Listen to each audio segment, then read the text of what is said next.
We look at the Baba stock price today. We look at where I think it's heading.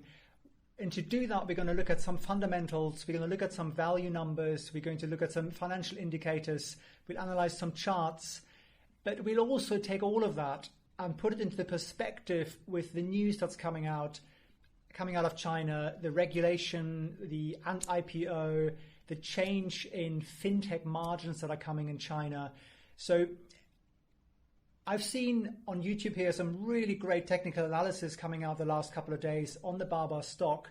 And those guys are doing a really great job. But I think we need to remember when we look at fundamentals, when we look at the statistical indicators, why is there a change? And the change that I see is coming from the regulation, coming from the government influence out of China. So it's very, very important we look at both sides of it. We look at the numbers, we look at the statistics, but we also have to look at the real world and what's happening. And let's take both of those together, and I think we'll come up with a pretty good indication and explanation of where the Baba stock is now and where it's heading. So first of all, let's look at this chart here, which has Baba stock in the Alibaba orange, and I've also put in the Amazon stock in black. And this is a year to date, so starting from the beginning of the year, in percentage terms, we'll see the increase of these two stocks. And you can see a fairly similar pattern until about February, when they both collapsed. That's sort of that COVID panic that happened to pretty much every stock and index in the world, irrespective of what the businesses were doing. And then around about mid-March, April, you can see where I put that bright purple arrow. You see both stocks increasing quite substantially. And that's when people were realizing e-commerce platforms, e-commerce vendors are going to do very, very well in this year. And you can see Alibaba in black going somewhat higher, probably 10% or so above the orange Baba line. And really, for that, you just need to look at where COVID was at that time. It was kind of just kicking off in the US, whereas China, where it started in December, they got it under control much, much faster. So you still see the Alibaba stock increasing on a sort of similar slope upwards very nicely along with the Amazon stock, but not as much as Amazon. And then we come to about November. So by November, the Alibaba stock had pretty much caught up with Amazon on a percentage increase since the beginning of the year. So the stock price had gone up something like 60%. And then the Ant IPO got cancelled. Now, why did that affect the Alibaba Group stock? Well, Baba owns 35% of Ant Group, Ant Financial. So that's a $500 billion company based on the valuation that it was meant to list at on the IPO. So that didn't happen, and therefore the stock price went down quite significantly. So now we're still up about 30-something% since the beginning of the year. Not bad for most stocks, but if you compare it to Amazon, where we're up 65%, you're kind of thinking, well, what's really going on there? What's the difference? Now, the businesses, as I explained in other videos also, are somewhat similar. They're both e-commerce platforms, one obviously very much China-focused, one very much US-focused. Amazon actually has better numbers, in a sense, on that e-commerce side because they don't hold any inventory. They're purely a platform. But the Amazon stock has that fantastic cloud business that's very profitable. For Alibaba, that's still somewhat in the infancy. They're hoping it's going to be profitable sometime next year, maybe as early as Q1. So once that kicks in, we're going to get some nice additional net revenue coming in there into the Alibaba stock. But so this is kind of where we are now. We see quite a big differential here. 30% difference in growth from the beginning of the year. It's pretty substantial for these two stocks that have been trading somewhat in line with one another. So let's have a look at some of the financials. Let's start with the PE. Now, Baba today has a PE of 38 price earnings, 38 times. Amazon is at 94, so you can see a huge value difference there of how people are looking at these two stocks. Look at something like really techy, like Tesla, that's 1,316. So some of those stocks are living in a completely different universe to where Baba is, and also where Amazon is. But Amazon is still 2.5 times, almost 3 times higher PE than the Baba stock. So that's a pretty huge difference. And just if you look at the historics of the Baba stock PE, the historical median is about 40. So we're pretty close to that. Now, next, let's have another look at margins. I personally think margins are always a very good indicator of at least profitable businesses. Some tech companies obviously fall outside of that, but Baba is a very profitable business, and they have a net margin of 22%. Now, there is another chart here I'll pull up. Here you can see the net margin quarterly, and you can see it's a pretty healthy margin. It's about 22%, which if you look at the industry average, it's about 1%, something like that for that retail space. And their historical median, on the other hand, is about 27. So we are trending a little bit lower. And you can see that blue line I put in here, which is really the trend line. And you can see that's going down by 3.5% year on year. So while we still have really fantastic net margins, they are declining. And it's something you'd expect, really, the more market share Baba has, the more competition there is out there, the more the business matures, the kind of really easy growth dissipates, and it becomes a little bit more expensive to acquire new customers. And there's also more price pressure, simply. There are great platforms that are competing with Taobao and Tmall, like JD.com, for example, is a big one. And that obviously puts price pressure on it. And some of the places where Baba is now looking for growth are the lower tier cities, as we call them here in China. So first tier is basically Shanghai, Beijing, and maybe Guangzhou, Shenzhen. And then you look at the smaller cities, or cities with slightly less income per capita. And the further you go down, there's sort of second, third, fourth tiers, and people keep going. And so the more you go into, I'd say, secondary cities. Now you have the same in the US. I'm not going to name any cities because I don't want to offend anyone. But not everywhere is New York City, Manhattan, or LA. There are places in other parts of the country where incomes are somewhat lower, but they are still major markets. So Baba is pushing very hard into those by also offering more value-driven products. They're pushing lots of offers, and those things have a little bit of an impact on the net margin. So we have a super healthy revenue growth. Let me have a look at the number here. Last quarter was 38% year on year. And that's been pretty consistent in that sort of 30%-ish over the last couple of quarters. There was only one in March, but then that was to be expected. That was the COVID hit. So very healthy revenue growth for a business that is this size. I mean, this is a very substantial business that has been around for a long time. So they're doing a very good job there. And I think on the net margins, they're also doing a good job. But just bear in mind that they are declining slowly. So let's have a look at a little bit of the intrinsic value of this stock. So I quite like looking at discounted cash flow models. Baba has really fantastic free cash flow. Last quarter alone, they got almost $8 billion in free cash flow. So they're now sitting on $60 billion cash, and they have virtually no debt in comparison, something like, 15, 20 billion or something. So a very healthy balance sheet there, which they have been using to acquire companies, and that's been helping them grow over these last decade.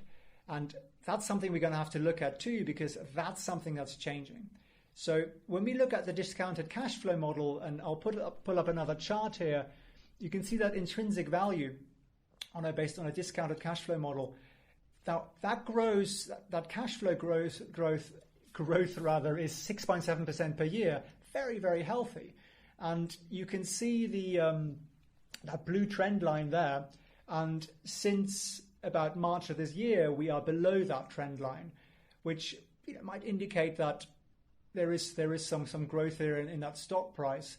And based on that valuation, looking at this discounted cash flow model, the stock price should be around 305.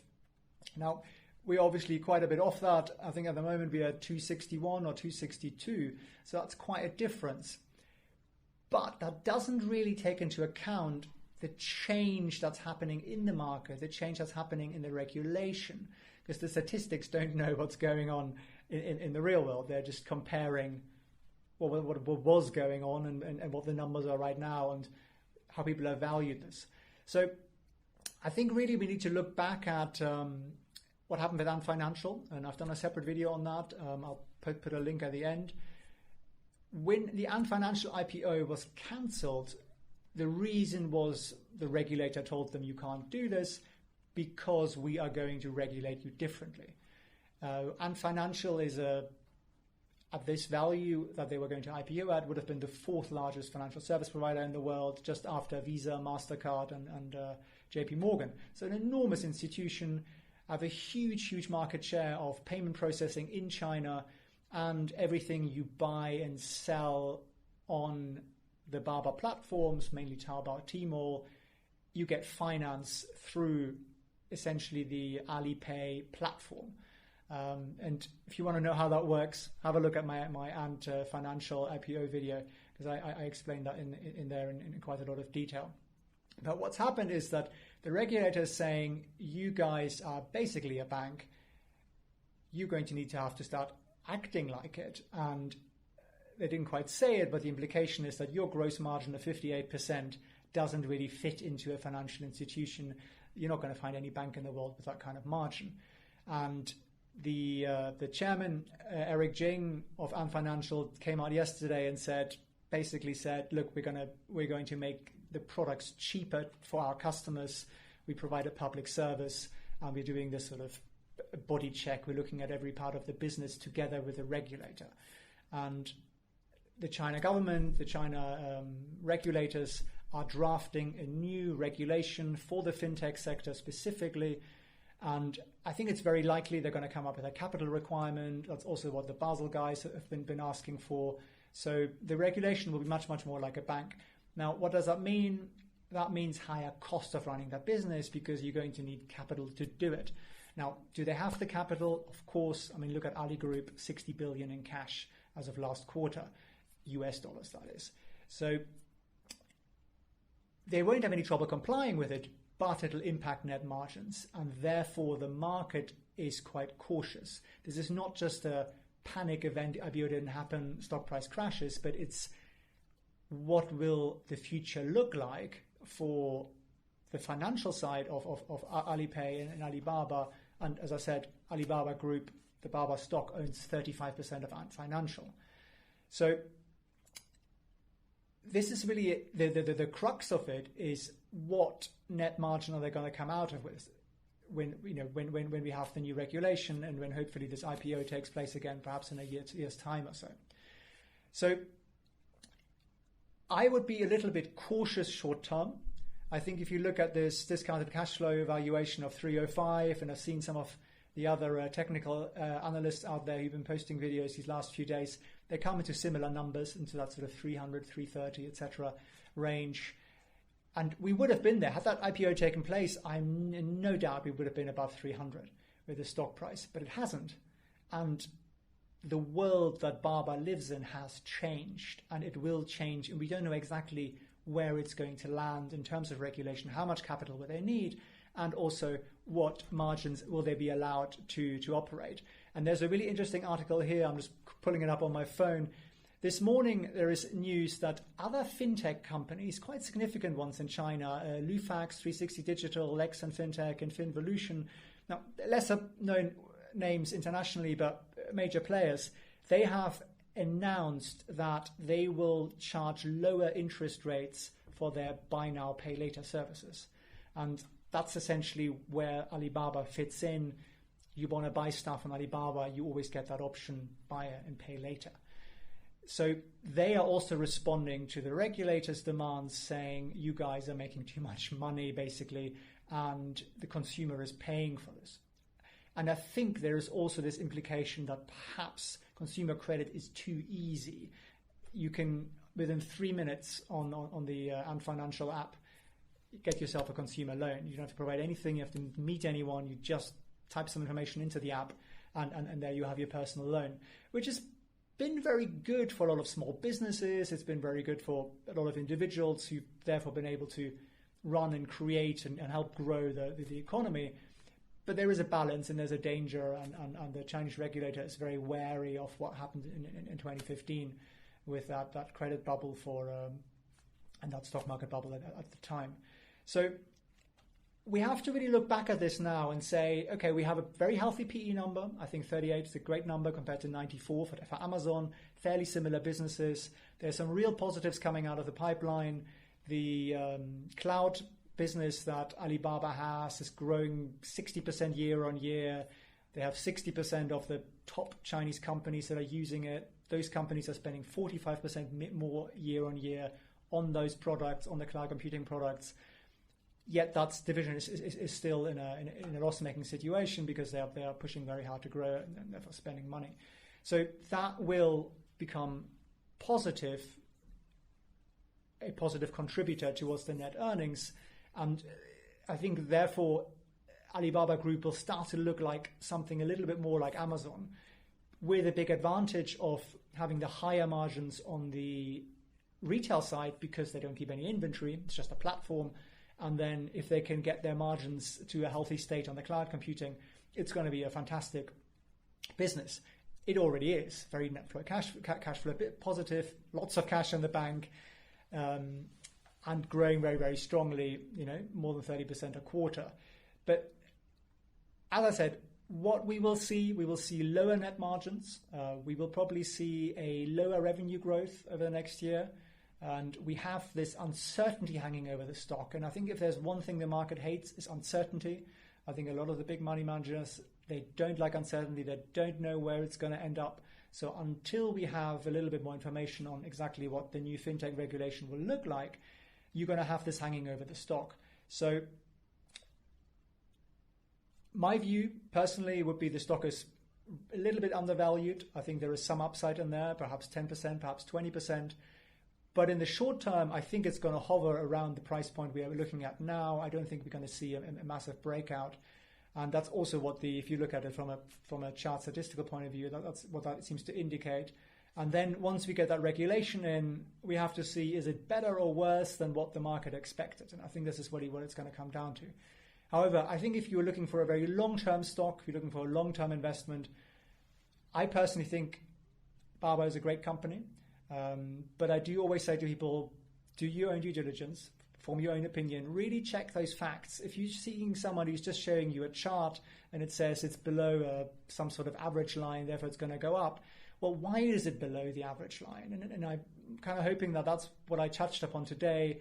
Change in regulation, there's going to be capital requirements, we're going to have lower margins, the regulator and the government are going to force these companies politely but sternly to lower their margins, make these credit services that they're offering cheaper to the consumer. So the 58% gross margin you see in Unfinancial is a thing of the past. And once we get past all of that and we have a new date for the IPO, and that's going to get valued probably somewhat below where it was this time around, I think that's going to be a very healthy boost to the Baba stock. And also, of course, the general economic situation seems to be improving in China a little bit more quickly than what we see in the US or in Europe, simply because they've got a handle on COVID a bit sooner than the rest of the world. So I think there's a lot of positive in there. Cash flow, net margins, healthy, although slightly declining, perhaps slightly declining a little bit faster, but still going to be very, very healthy.